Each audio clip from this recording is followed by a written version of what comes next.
Difference between a materialization and a dematerialization, and it's not a figment of imagination. Could it be proven then? Some things can, even though they're really hard to. When it comes to density and when it comes to timing, there are two examples that have to be mentioned. One time I saw a sign and it opened up my eyes. I saw the sign.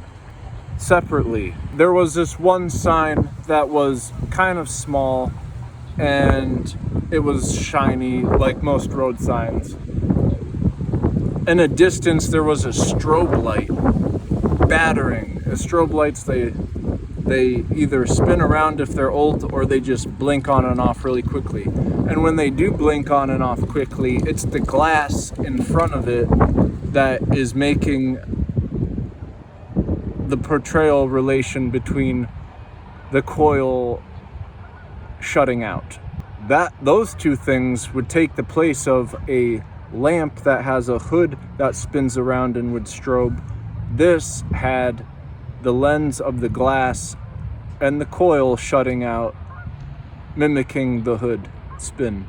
This would be shown on the sign, but at a grand distance.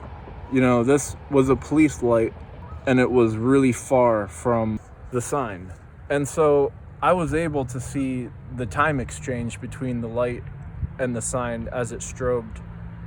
And it looked kind of eerie, as almost you could spaghettify an entire chandelier, but still have it remained as cobweb on it. Just if the topaz on it was being spaghettified first, very gingerly, as the cobweb would surmounted more and more about it. Be a hell of a feature if the holographics would allow it to do so. Separately, the sign, if it was more matte, like this material, then I would have seen less and less of the effect of the time difference of the strobing flashing on and off.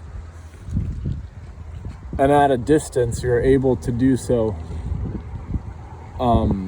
The more distance it is, the better you can see the break in the strobe. That is with time, of course. The second matter is the thickness. The thickness of like a fabric of, well, let's say a flag. How thick these threads are also how finely they're twisted is a certain density. The finer twisted is for the flags that probably flap better and probably are better in color because they look more solid if they're tight.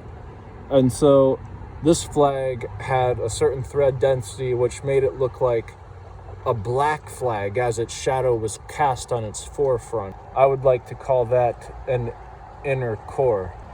And I would like to call the sign, where if the sign was like more disfigured and as opposed to being flat, and more matte as opposed to being shiny, then it would have been harder and harder to read the resemblance of the time flashing of the strobes.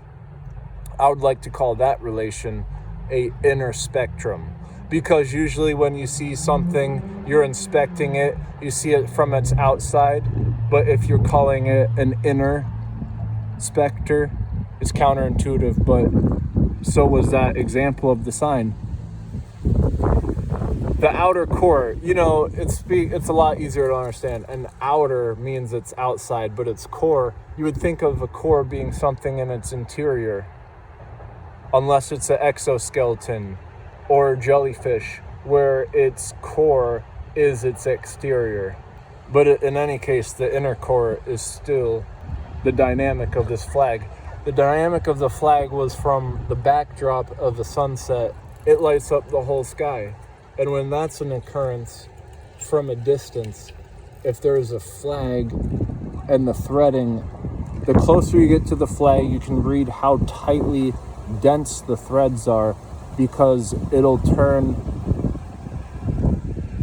more color to it the closer you get to it. From a distance, it'll look black and black, but the closer and closer you get, if it's more and more dense, it would take longer for you to get closer to it and have it still retain its blackness. It would take a shorter amount of time if the threads were thin, and if it were less dense, it wouldn't hold its shadow as long. The closer you got to it, you would see that it is not black in that setting. These two could be utilized in a dynamic where it isn't what it is, it's just the mechanism between the two. Mainly if, the sign was turning less and less flat and more matte, it would be harder to read.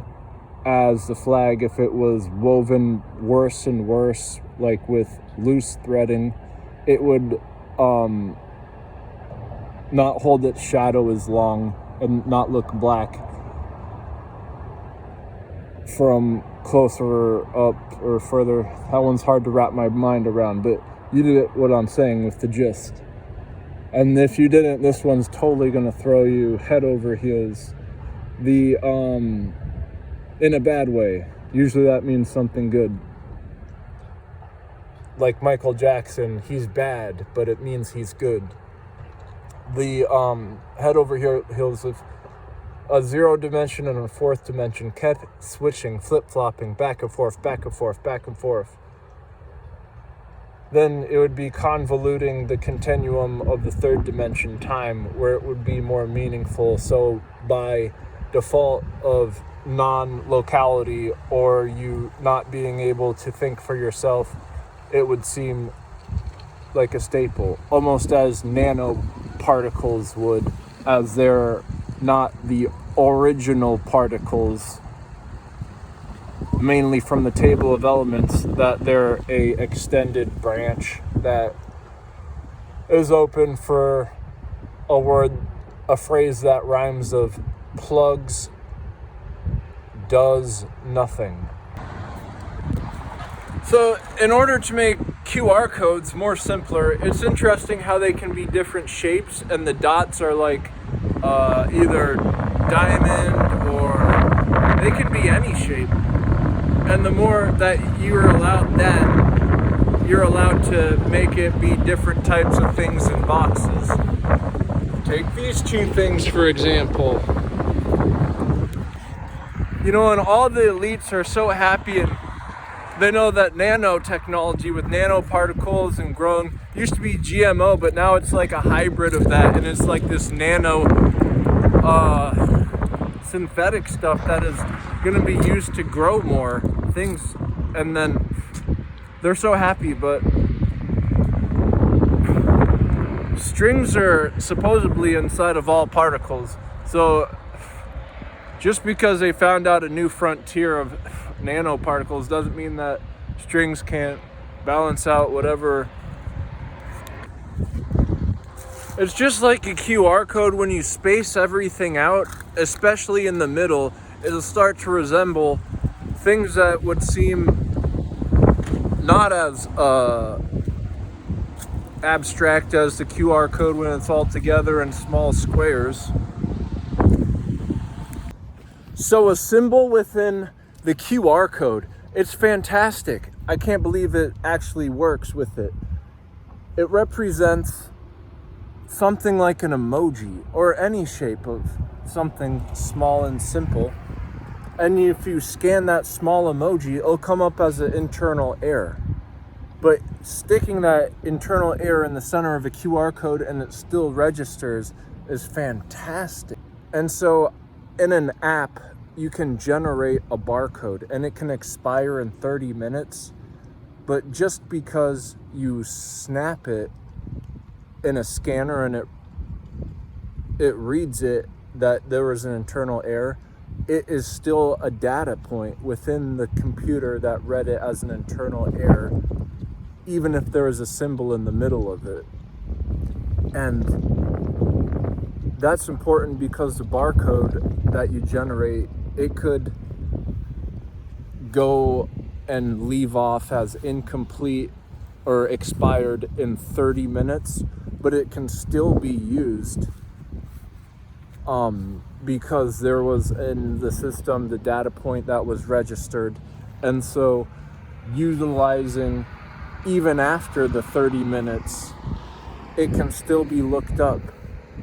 And that's just as the symbol inside the middle of the QR code, it's got a latitude and longitude, where if it's stayed in that position, it can represent an allowance as an acceptance, where it's no different than a barcode generated, expired after 30 minutes, can still be utilized within that time frame window, even if it is after the time frame window is the same as the symbol in the middle of the QR codes, latitude and longitude kept, even if they're expanding outwards from it. And you might think this is kind of quirky, and when you expand them out, that might even not work. Well, it's just because the tool isn't able for it to.